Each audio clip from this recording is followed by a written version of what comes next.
the war that could change the entire Middle East. The Middle East does not do slow burns. What began as a targeted Israeli operation in the early hours of June 13th has, within days, reshaped the strategic reality of an entire region. Multiple cities across Iran reported explosions simultaneously. Tehran, Isfahan, Kermanshah, and Hamadan. Nuclear sites, air defense systems, radar installations, military command infrastructure. All hit in a coordinated sequence that left Iranian airspace effectively uncontested for the opening phase. This was not a warning shot. This was the first chapter of something much larger. Israeli jets operated with a freedom of movement over Iranian territory that would have seemed unthinkable even a year ago. Mossad operatives on the ground launched drones and anti-tank missiles at high-value targets. Senior nuclear scientists were killed. High-ranking military commanders were taken out. And through all of it, Hezbollah, Iran's most capable proxy and historically its first line of response, sat completely still. That silence from Beirut tells you almost everything about where Iranian power actually stands right now. Iran responded because it had no choice but to. Waves of loitering munitions and ballistic missiles were launched at Israel. The majority were intercepted, but not all of them. Tel Aviv took multiple hits. Damage was reported at Israel's Central Military Command Center. For the Israeli public, the message landed clearly. This conflict has a cost, and that cost is now arriving at home. Netanyahu went on air and told Israelis to prepare for a prolonged campaign. That prolonged campaign is doing a lot of work. It signals that whatever the stated objectives are, the realistic timeline is not days, it is weeks, possibly months. And the stated objectives leave room for interpretation. Israel says this is about Iran's nuclear program, about preventing a bomb. That framing is clean and internationally defensible. But the operational choices tell a different story. Nearly every Israeli strike has targeted Islamic Revolutionary Guard Corps infrastructure and leadership, while deliberately avoiding Iran's regular armed forces. That is not the targeting pattern of a country trying to destroy a nuclear program. That is the targeting pattern of a country trying to fracture a power structure from the inside. The IRGC and the regular Iranian military are not natural allies. They compete for resources, influence, and proximity to the supreme leader. The IRGC dominates both the political and economic landscape in ways that breed resentment among conventional military officers. By systematically degrading the IRGC while leaving the regular military untouched, Israel may be trying to engineer internal fractures to give one faction a reason to move against the other. The operation is called Rising Lion.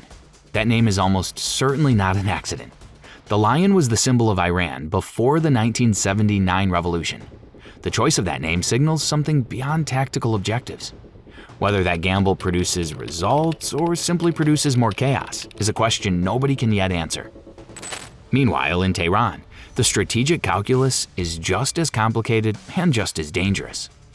Iran's preferred response is not simply military. It is political. Iranian leadership understands that shifting enough domestic pressure inside Israel could trigger a vote of no confidence against Netanyahu's government.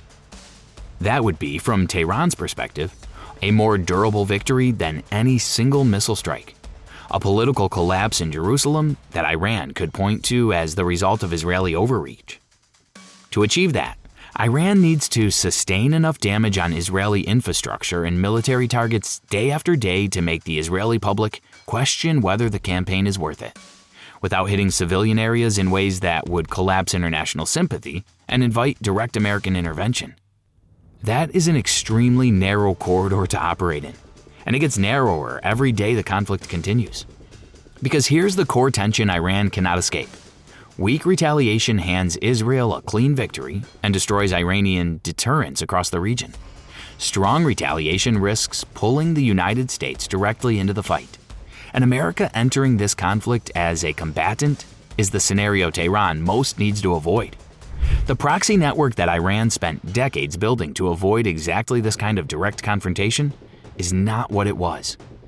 Hezbollah emerged from 2024 significantly degraded, key leaders eliminated, operational hierarchy penetrated by Israeli intelligence. The Lebanese government, still trying to hold itself together after years of crisis, has made it clear it will not allow Hezbollah to drag the country into a war fought on Iran's behalf. So, Hezbollah is watching from the sidelines and will likely continue to do so. The Houthis in Yemen remain an option. Iranian-backed groups in Iraq and Syria could target American forward positions.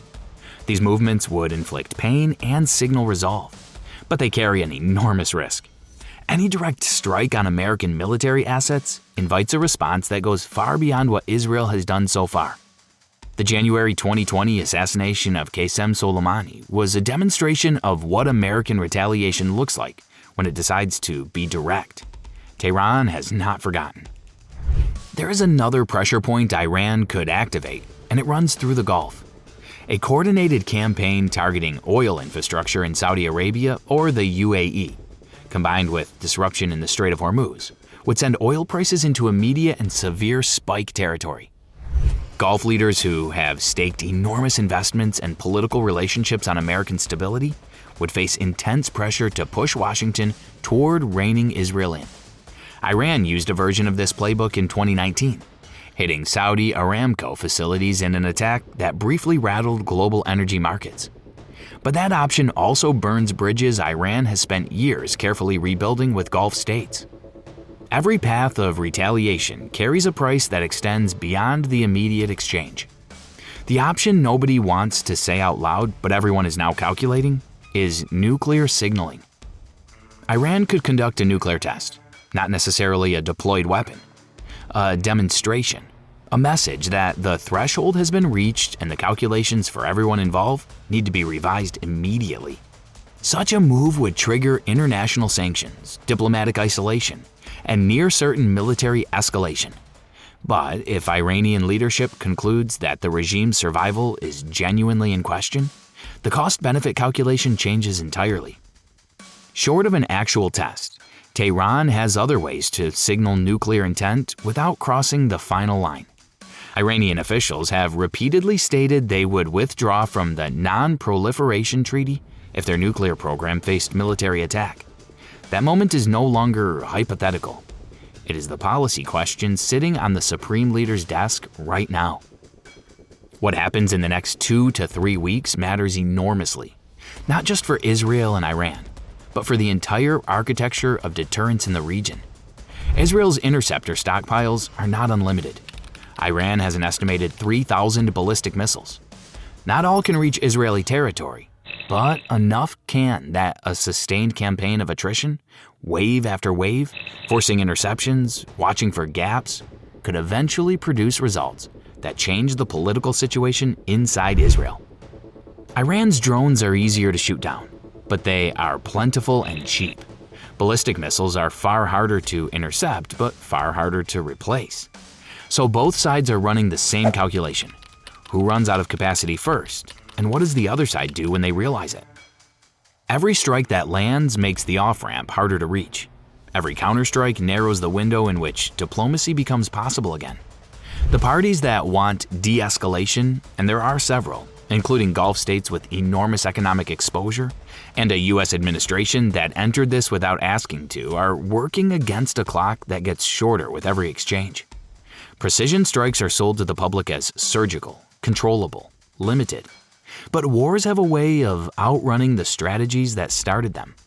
The firepower being deployed here is not the kind that naturally finds a stopping point on its own. The region has seen escalation before. It has seen proxy wars, assassinations, sanctions, and near misses. What it has not seen is two states at this level of capability exchanging direct blows with no clear ceiling on where it stops. That ceiling is what everyone is now looking for. Nobody has found it yet. If this changed how you think about Middle East conflict, make sure to subscribe to our channel. It helps more people find this video. And if you thought this was interesting, wait until you see this next.